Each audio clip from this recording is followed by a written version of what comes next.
I felt like we had chances in the first half to lengthen our lead. We missed a couple around the rim, we missed a couple free throws, we missed some open threes.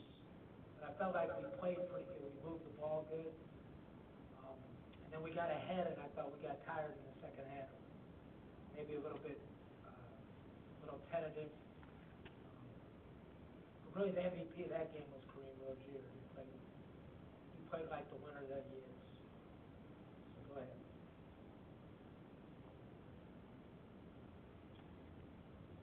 I guess just talk about, Coach talked about the grind of the A-10. This gives you a good example of what's coming, right?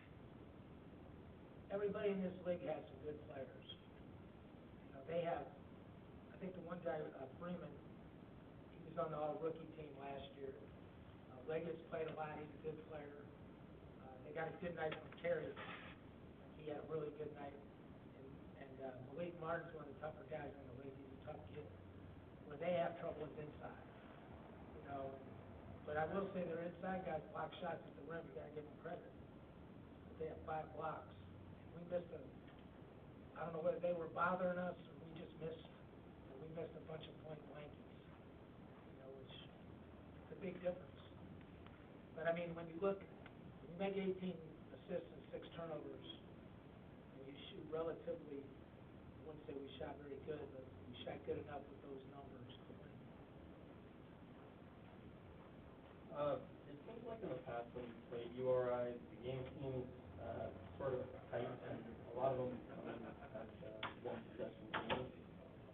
So just how were you able to pull ahead of URI today multiple times and also maintain that lead? We didn't play a lot of guys in the second half.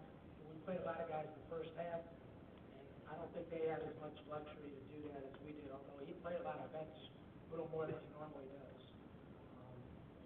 And we decided in the second half to go with mostly our older guys, you know, which I don't really like because those young guys are good players for us, but we just made that decision and rolled with it.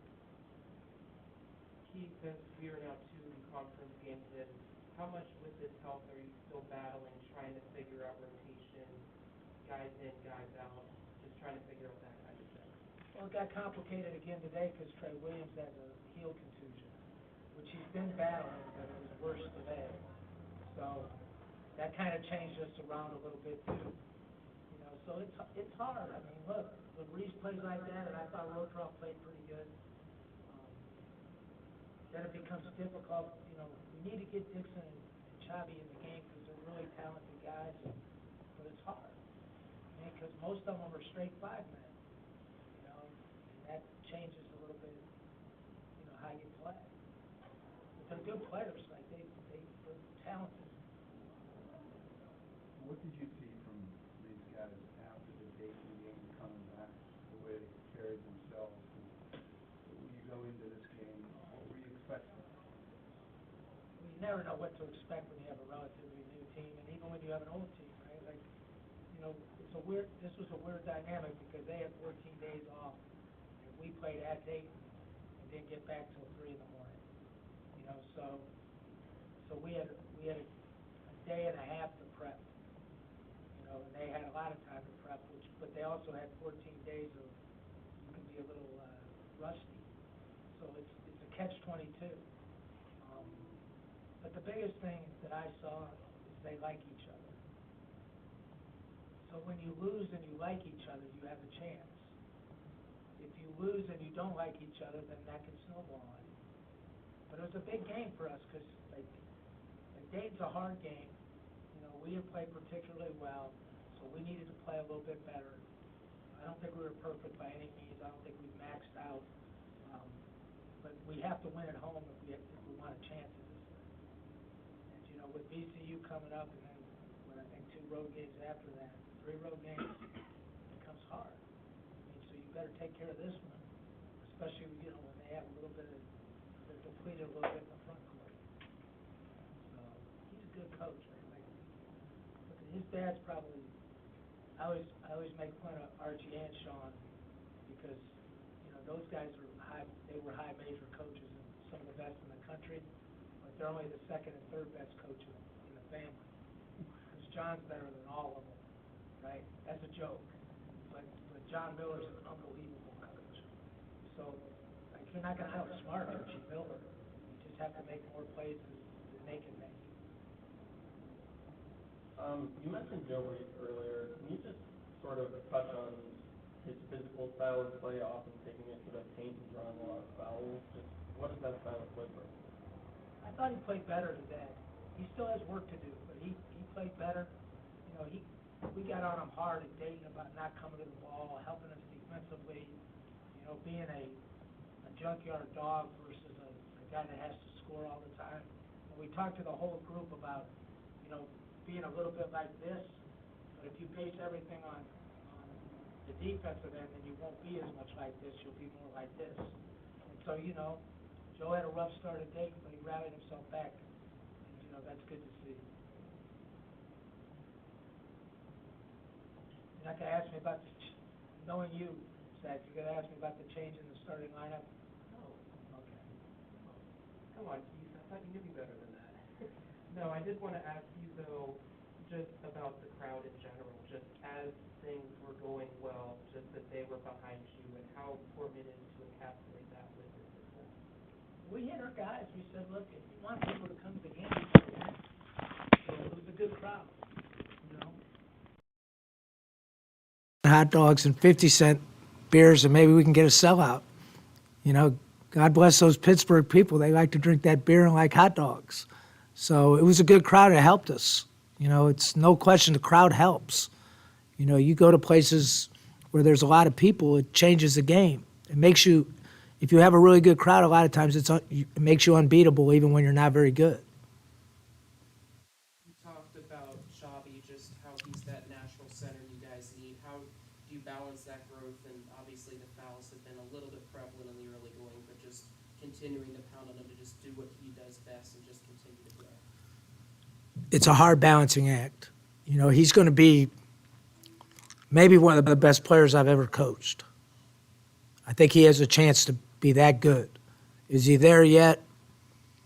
I mean, look, I don't know, what is he, 19, Dave? He's 19 years old. Joe Reese is, what, 23 years old? You know. But that just shows you how talented he is. He's a talented guy. And Rotroff's old, too. You know, Rotroff's the one that's got his minutes hit. You know, I don't know how many he got tonight. He got 17 tonight, and he does a lot of good stuff. He's not going to win any, like, ooh and ah, but, like, he rebounds the ball. He's in the right spot. You know, he's a really good offensive rebounder, you know. So it's a hard deal. It is. But my job is to make Chabi good on a daily basis. And so at some point, he's so good that he has to play. And Dixon's the same way. Dixon plays hard as hell, man. He really does. He does some things like he'll turn the ball over when it matters, you know, or he'll run around. But he plays hard and he's athletic. You know, that's a good quality. Just how special is it to ring in the new year with a conference matchup win like this? Especially, you already mentioned it a little bit, but with the crowd feeling it so much as well. It's always special when you win. I mean, I know my wife's happy because at least maybe we'll be able to go out to eat now. If we lose, there are no holidays, right?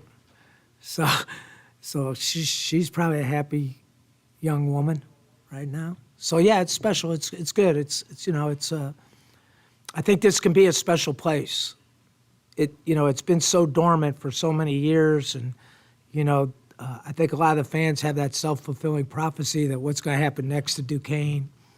But I think once somebody wins here at a high level, the only time we won here, we didn't have a gym, right? We were playing all over the place. So I think this can be a neat place. Zach? Keith, That's it? Happy New Year. Appreciate you guys. Be careful tonight, all right?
Joe, you had a good game, you didn't start the game, but it doesn't.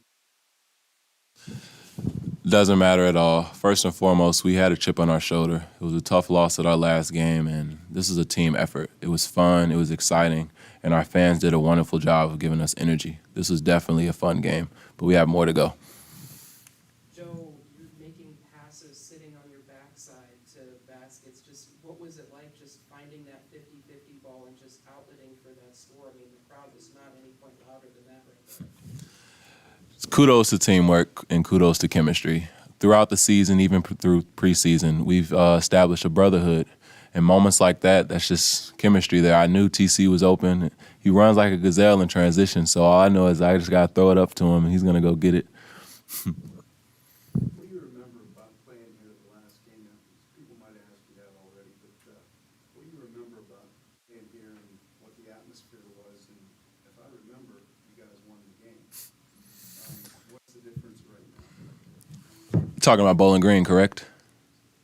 Yeah, I always enjoy the crowd here. I think the fan base and the fan base here is just extraordinary. The fans do a wonderful job of supporting us. Even when I was an opponent here, I remember the fans in the student section talking smack about me and our team. But I definitely love the energy here, man. The field house is a wonderful place to play. And when we're rolling, the fans do a wonderful job of getting us in the zone. Kareem, what was your mindset towards the end of the game? It seemed like ever since you hit that three, you were just really feeling it. Really just, coming off the bench, just being ready at all times, being ready for my number to be called. We were a little flat, going into the first and second half, and I just thought, just bring some energy, get these guys together. And that's what we did. We started locking down on defense. We started bringing energy, then the crowd started getting into it, and I think it changed. I think we went in together. Me, you, and Dede went in together, and just came in with energy, and that was the biggest thing that I thought changed the game.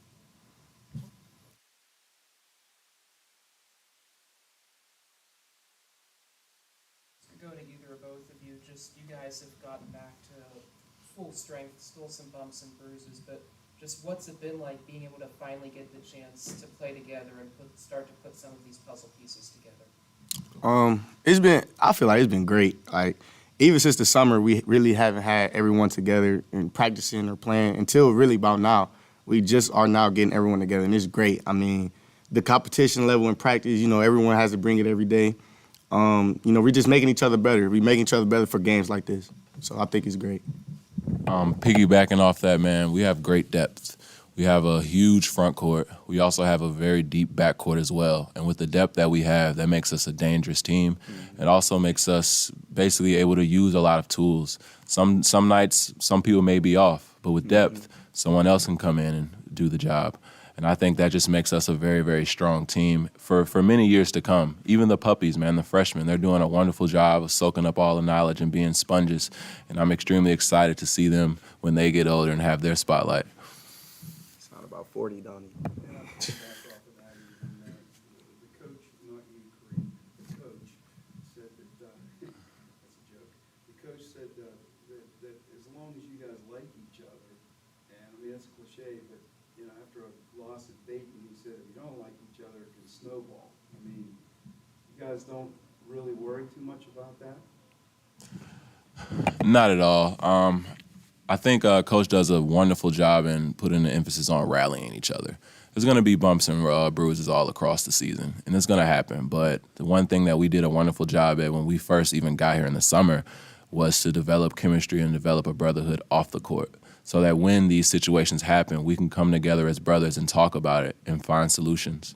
And I think even from last game, we found a solution. We said, hey, man, let's use everybody. Let's play together as a team. And tonight was a prime example of using our depth and using our whole roster. And it was fun. It was exciting to see the fans excited, even us excited when we used everybody. Piggybacking off of that, I mean, we're new too. Like, a lot of these teams, they've been together for a while. For us to be able to bounce back like we did tonight is great. Even after all the, the few losses that we do have, the bounce back the next day is what I love. It's like, man, we gotta do so we can win, and that's what I love. It's no one coming in with their hairs down, or we're all together. We're one unit, like Joe said, and that's the biggest thing about this team.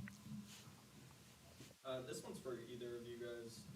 The Dukes did a drawing fouls and getting to the line. So in a game where so many fouls were being called, do you guys maybe have it in the back of the mind that if you do take it to the rim, that you'll probably get a call? I think it's all about personnel. I think we were the bigger team tonight, and attacking the basket was the emphasis coming in.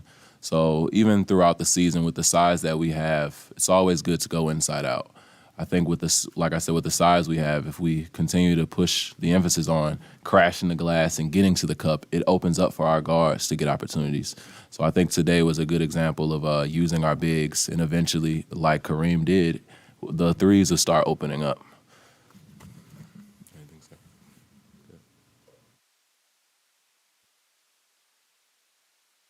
We talked a lot about camaraderie, but how much does that also go with maturity? I mean, obviously, Reem, you as a freshman are the leader of this team. Joe, wise beyond words. Just what is it like, just as a team, just being able to be mature and find that balance for each other? Being mature, that's another great team. We got a lot of older guys. I mean, like you said, you know, the puppies, man. We taking it all in. We taking in every moment that we can, taking in everything we can from these older guys.